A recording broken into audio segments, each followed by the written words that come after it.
Bismillahirrahmanirrahim. Assalamualaikum warahmatullahi wabarakatuh. Alhamdulillah wa syukurillah wa la haula wa la quwwata illa billah. Wassalatu wassalamu ala Rasulillah asyrafil anbiya'i wal mursalin wa ala alihi wa sahbihi ajma'in amma ba'd. Setiap lembaga apapun, apalagi sebuah lembaga pondok pesantren, harus mempunyai filsafat hidup dan tujuan hidup.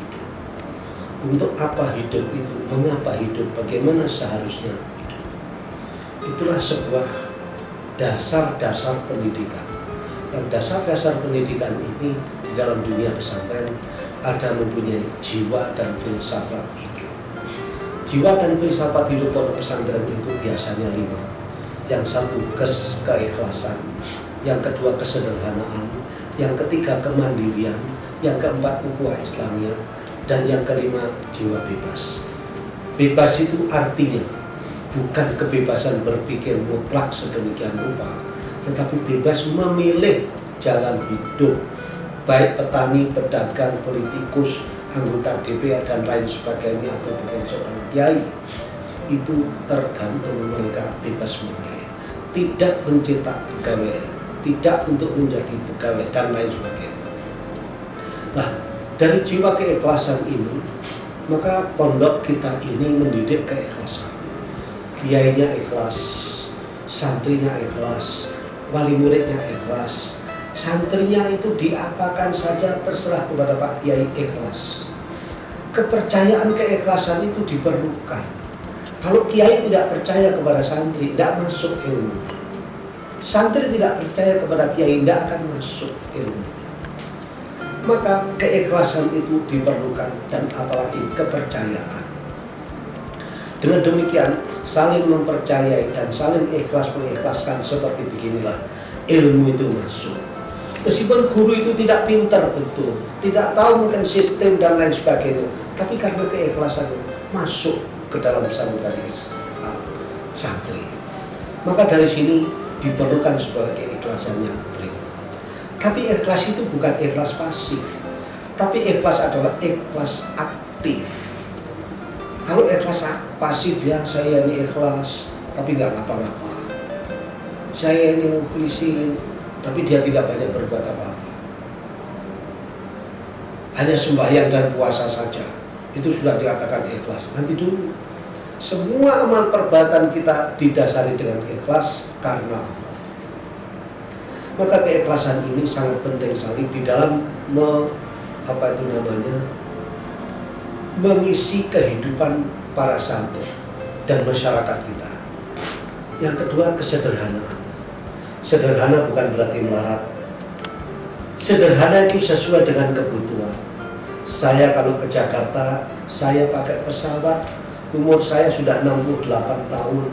Kalau naik bis di Jakarta capek, nggak bisa apa-apa, bisa jadi sakit dan lain sebagainya. Maka itulah sederhana, sesuai dengan kebutuhan. Saya mau punya rumah seperti begini ini, ya baik, ada ininya representatif sesuai dengan kebutuhan. Saya mau punya mobil, itu baik karena sesuai dengan kebutuhan. Itu arti sederhana dan bukan berarti melarang. Yang kedua, sederhana adalah wajar. Kita wajar.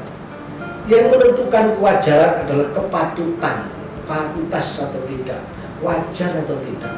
Kepatutan itu adalah ukurannya dhamir. Bagaimana dhamir seseorang itu menilai dia itu wajar atau tidak wajar? Maka dhamir itu perlu dididikkan kepada para santri dan pendidikan kesederhanaan. Jadi kesederhanaan bukan berarti melarang. Sederhana adalah wajar. Sederhana sesuai dengan kebutuhan. Yang ketiga, kemandirian. Pondok kita ini mandiri, lembaga pendidikannya itu mandiri. Kemudian yang mandiri apanya? Organisasinya. Organisasi kita ini mandiri, organisasi pelajar. Yang mengatur seluruh tata kehidupan santri adalah anak-anak sendiri. Yang dimakan oleh guru-guru, yang dipakai oleh guru-guru untuk ihsan guru-guru adalah yang dikelola oleh guru. Dari percetakan pondok yang menghasilkan 1,5 miliar per tahun, dari UKK yang menghasilkan 25 juta per bulan, dan lain sebagainya. Diambil dari situlah sebagian untuk guru-guru. Jadi sebetulnya yang dimakan guru-guru, dipakai guru-guru, dan untuk ihsan guru-guru diambilkan daripada itu sendiri, sehingga guru-guru itu mandiri. Mandiri bukan mempunyai perusahaan sendiri-sendiri, mandiri dalam kebersamaan. Sama-sama kita pakai, sama-sama kita cari, sama-sama dipakai. Nah, begitulah arti kemandirian. Tapi mandiri dalam segi kurikulum Pondok Pesantren Gontor adalah mandiri. Tidak ikut depak, tidak ikut Dignas, tetapi ada beberapa standarisasi dari depak kita pakai. Nah, dari sinilah maka kurikulum kita mandiri. Tapi kurikulum menurut Gontor ada macam-macam. Kehidupan secara keseluruhan itu adalah kurikulum, bukan pelajaran saja, tapi kehidupan pondok secara keseluruhan itu maka kurikulum. Nah, kurikulum yang kita angkat menurut itu atas dasar pengalaman.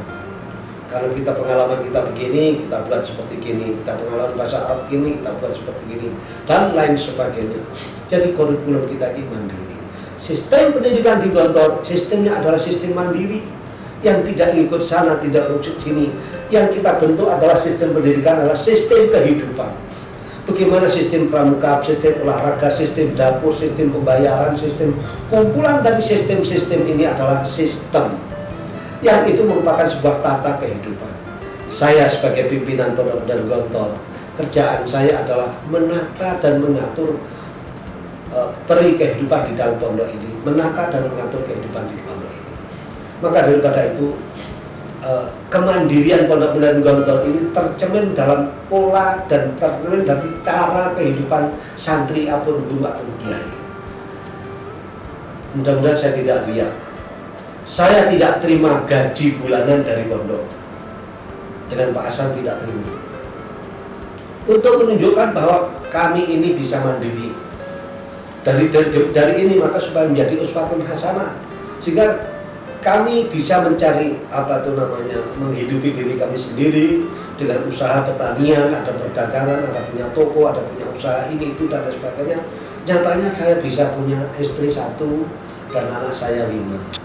Nah, dari sini maka bisa mandiri sebagai uswatun hasanah.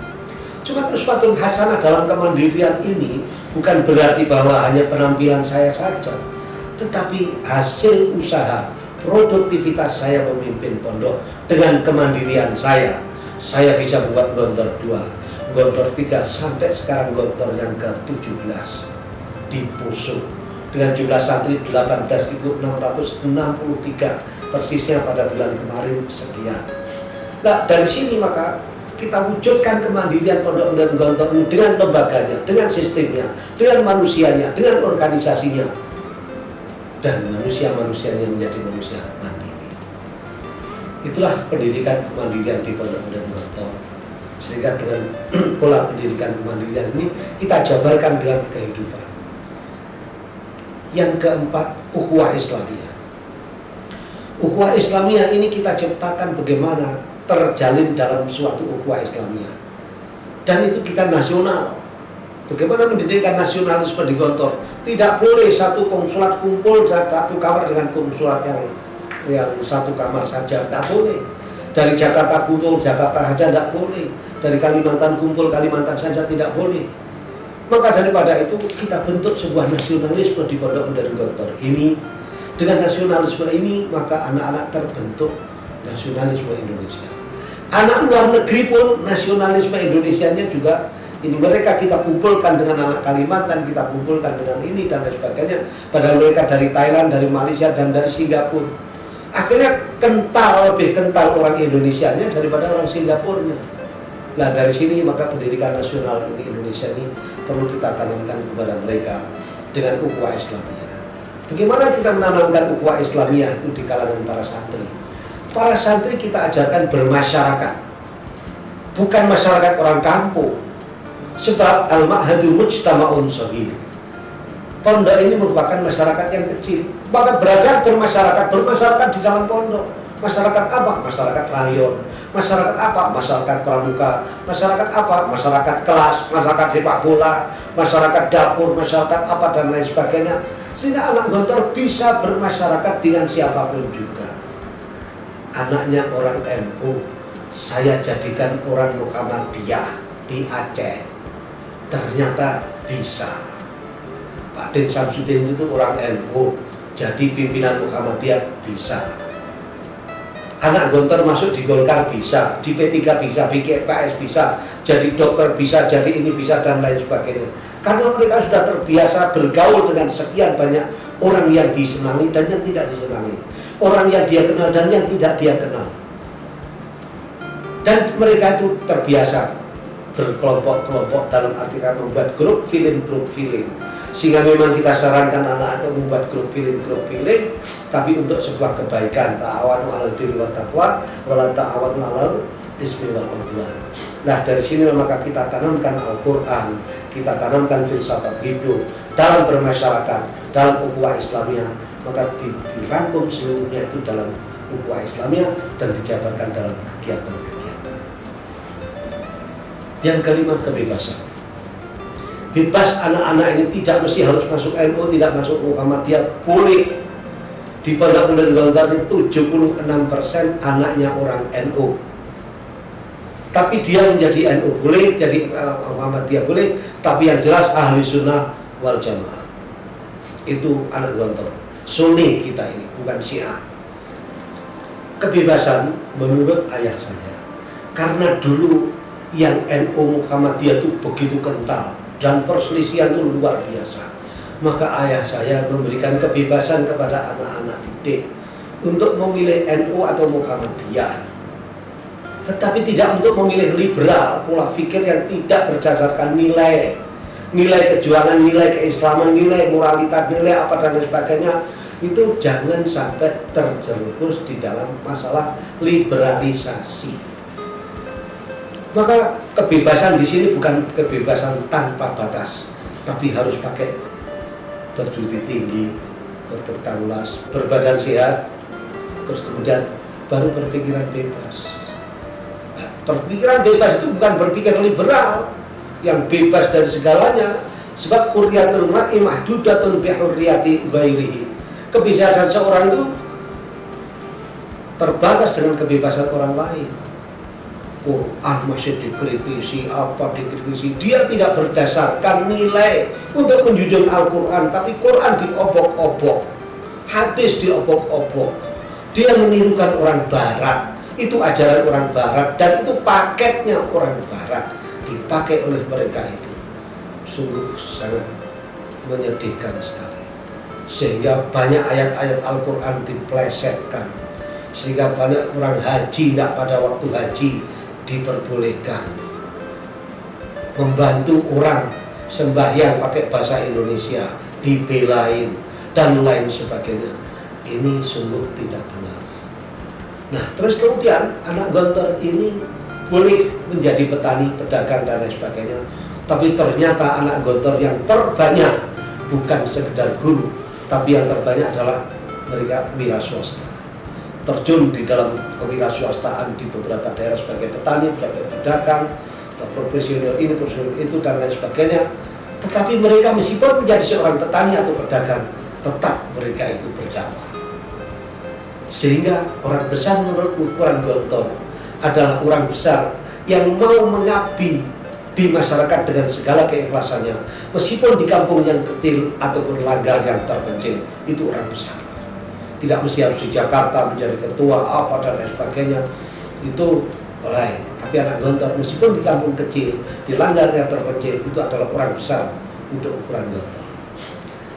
Dari sini maka alhamdulillah kita terapkan jiwa dan filsafat hidup ini di kalangan santri-santri dengan pengarahan, dengan penugasan, dengan pengawalan, dengan pelatihan, dengan uswatun hasanah. Kita terapkan pendidikan ini dengan pendidikan dan pendekatan manusiawi. Secara manusiawi kita dekati, secara program, tugas, dan secara ideal. Pendekatannya adalah 3, pendekatan manusiawi, pendekatan program, dan pendekatan ideal. Terima kasih. Assalamualaikum warahmatullahi wabarakatuh.